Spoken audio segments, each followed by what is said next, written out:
Bonjour les enfants, c'est papa. Mon mur est un asile psychiatrique à ciel ouvert et ma salle d'attente est toujours bondée. Bienvenue à la clinique les enfants.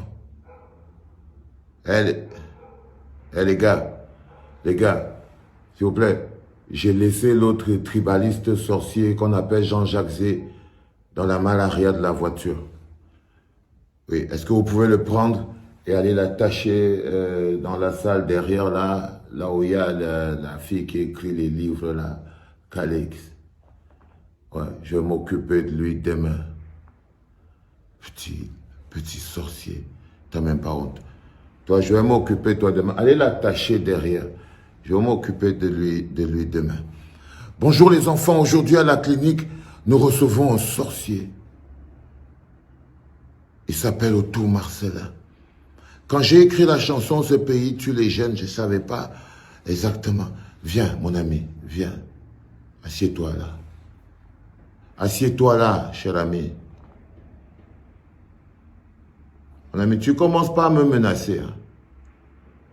Tu ne commences pas à me menacer. Tu as ma clinique ici, là. OK? Tes trucs de menace, là, tu ne me menaces pas. Tu vas bien?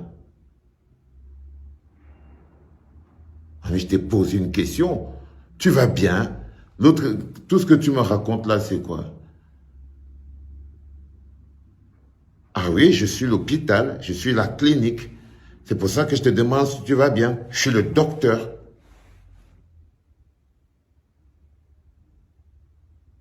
Alors c'est bon. Tu me dis que tu vas bien. Tu vas bien, c'est clair. Calme-toi, mon ami. On vient à peine de commencer.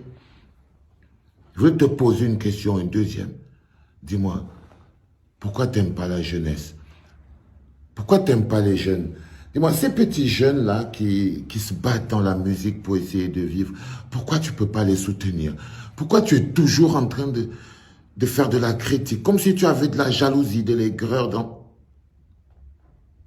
J'arrête tout de suite. Mon ami, j'arrête quand je veux. De quoi je parle? Tu me demandes de quoi je... Non, mais attends, je te dis de quoi je parle. Du rap, j'écoute le rap, j'écoute tout. Alors, quels sont les rappeurs sur le plan local que vous écoutez? Le journaliste te demande... Vous écoutez du rap, j'écoute le rap, j'écoute tout. Alors, quels sont les rappeurs sur le plan local que vous écoutez au Cameroun? Il y a d'abord une chose. Quand tu veux être vedette, surtout africain dans la musique, quand tu enlèves le nom que ton père et ta mère t'ont donné, je ne t'écoute plus. On te pose une question simple. Tu écoutes du rap, tu dis j'écoute du rap, j'écoute tout, comme un petit vampire. On te dit donne un peu le nom de un ou deux rappeurs que tu... Et là, tu vois, tu verses, tu humilies tous ces jeunes qui travaillent. Tu dis, il y a d'abord une chose, quand tu enlèves le nom de ton père et de ta mère, toi, tu n'écoutes plus. Ça veut dire quoi? Si tu as envie de dire que tu n'écoutes plus du rap, tu n'écoutes pas le rap, toi, tu n'aimes pas ça, tu peux aussi le dire. Franchement, ça veut dire que petit pays, tu n'écoutes pas, parce que c'est pas son nom que son père et sa mère. Les Zanzibar, les têtes brûlées, les Atebas, les femmes djingué, les Lady Ponce, les Kokoy. Toi, tu ne les écoutes pas, tu n'écoutes personne. Ça s'appelle de l'aigreur, mon frère. Ça s'appelle de l'aigreur et tu continues. Voilà, c'est tout. Mais c'est ça l'identité. On parle de la culture là. Hein. Je me souviens quand j'avais commencé à faire la musique, on avait voulu commencer à m'appeler le Georges Bassène camerounais. J'avais dit, ben non, je m'appelle Otou. Mais Otto Marcellin, ces jeunes aussi qui évoluent dans l'univers du rap, du R&B aujourd'hui, sont des portes... Et le journaliste, il fait un peu le mec, il est quand même un peu intelligent, le petit électricien. Donc, il lui pose quand même une question intéressante. De la musique camerounaise. Ce sont ces jeunes aujourd'hui qui arrivent à faire des tournées à l'international, à gagner beaucoup d'argent, des millions d'argent et tout, et avoir même une vie artistique totalement épanouie. Il faut faire la différence entre la carrière et le métier, entre l'industrie musicale et la musique comme art. Chaque sujet là, tu peux le développer à faire des tunes. Tu as beaucoup de rage dans ton cœur, ton diagnostic est clair. Mais tu me sers de cobaye pour parler à mes jeunes amis rappeurs, la famille. Vous avez du talent. C'est pas parce que ce monsieur, il ne vous connaît pas.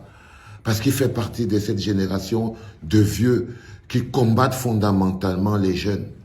Ils disent que vous ne faites pas de la musique. Ils ne veulent même pas vous donner votre place. C'est à peine si les chanteurs de Makossa, de vieux Bikosa ne trouvent pas que nous, ce que vous faites, c'est pas de la musique. Mais vous avez du talent, les gars. Vous avez du talent. Mais si vous voulez vous en sortir, n'ayez pas la carrière que nous avons eue. Évoluez. Nous, on a vu une carrière de petits groupes où chacun regardait sa propre carrière. Regardez vos carrières. Élevez-vous. Sortez la tête de votre nombril. Regardez vos carrières. Ténor regarde la carrière de Franco. Franco regarde celle de Minx. Minx regarde la carrière de Stanley. Stanley regarde celle de Jovi. Jovi regarde celle de Blanche Bailey. Blanche Bailey regarde celle de Avero Jess. Regardez-vous. Après, croisez-vous. Faites des featuring. Travaillez ensemble. Vous ne vous en sortirez pas. L'industrie ne pourra pas se développer si vous ne travaillez pas ensemble. Il ne s'agit pas d'amour. N'ayez pas la carrière des has-been que nous sommes où nous passions notre temps à vouloir être grand tout seul. Personne ne sera pris grand tout seul. C'est pour ça que je n'étais pas d'accord avec l'autre bonhomme quand il osait niveler la valeur marchande du rap camerounais par rapport au rap ivoirien. Parce que c'est de ça qu'il s'agit. Un joueur brésilien coûtera toujours plus cher qu'un joueur ghanéen, seulement parce que le Brésil a cette valeur marchande. Donc il n'est pas normal qu'on nivelle la valeur du rap camerounais en disant un rappeur camerounais devrait coûter tant. Parce que c'est à ça qu'on aboutit. Et pour ça, il faut que vous soyez prêts à faire le show, les gars. Travaillez ensemble. Individuellement, vous avez tous du talent. Mais vous avez besoin de penser collectif, de développer industrie, donc de travailler ensemble, de partager les gloires, de partager les stars, de partager les scènes, de partager les... Vous avez besoin de partager toutes ces choses. Sinon, les bonhommes comme ce petit sorcier qui est là, bah, ils sont nombreux.